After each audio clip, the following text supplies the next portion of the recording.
بسم اللہ الرحمن الرحیم۔ حضرت امام حسن رضی اللہ تعالیٰ عنہ کی خدمت میں ایک شخص حاضر ہوئے اور اپنی حاجت پیش کر کے کچھ مدد چاہی اور سوال کیا۔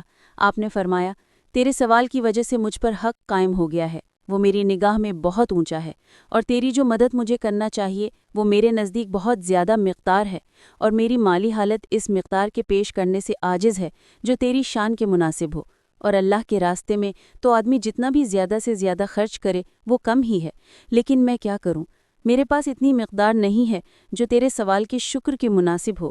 اگر تو اس کے لیے تیار ہو، جو میرے پاس موجود ہے اس کو تو خوشی سے قبول کر لے، اور مجھے اس پر مجبور نہ کرے کہ میں اس مقدار کو کہیں سے حاصل کروں جو تیرے مرتبے کے مناسب ہو، اور تیرا جو حق مجھ پر واجب ہو گیا ہے اس کو پورا کر سکے تو میں بخوشی حاضر ہوں۔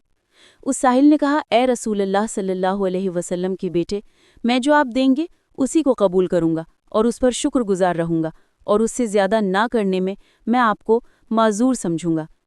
اس پر حضرت حسن رضی اللہ تعالیٰ عنہ نے اپنے خزانچی سے فرمایا کہ ان 3 لاکھ درہموں میں سے جو تمہارے پاس رکھوائے تھے جو بچے ہوئے ہوں لے آؤ۔ وہ 50,000 درہم لائے کہ اس کے علاوہ سب خرچ کر چکے تھے۔ حضرت حسن رضی اللہ تعالیٰ عنہ نے فرمایا کہ 500 دینار یعنی اشرفیاں اور بھی تو کہیں تھے؟ خزانچی نے عرض کیا کہ وہ بھی موجود ہیں۔ آپ نے فرمایا وہ بھی لے آؤ۔ جب یہ سب کچھ آ گیا تو اس سائل سے کہا کہ کوئی مزدور لے آؤ جو ان کو تمہارے گھر تک پہنچا دے۔ وہ 2 مزدور لے آئے۔ حضرت حسن رضی اللہ تعالیٰ عنہ نے وہ سب کچھ ان کے حوالے کر دیا اور اپنے بدن مبارک سے چادر اتار کر عطا فرمائی کہ ان 2 مزدوروں کی مزدوری بھی تمہارے گھر تک پہنچانے کی میرے ہی ذمے ہے، اس لیے یہ چادر بیچ کر کے ان کی مزدوری میں دے دینا۔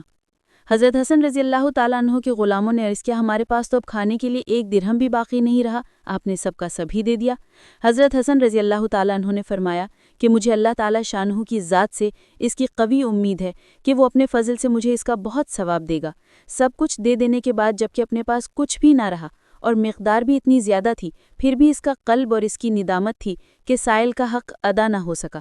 اللہ تبارک و تعالیٰ ہمیں بھی صحیح عمل کی توفیق نصیب فرمائے۔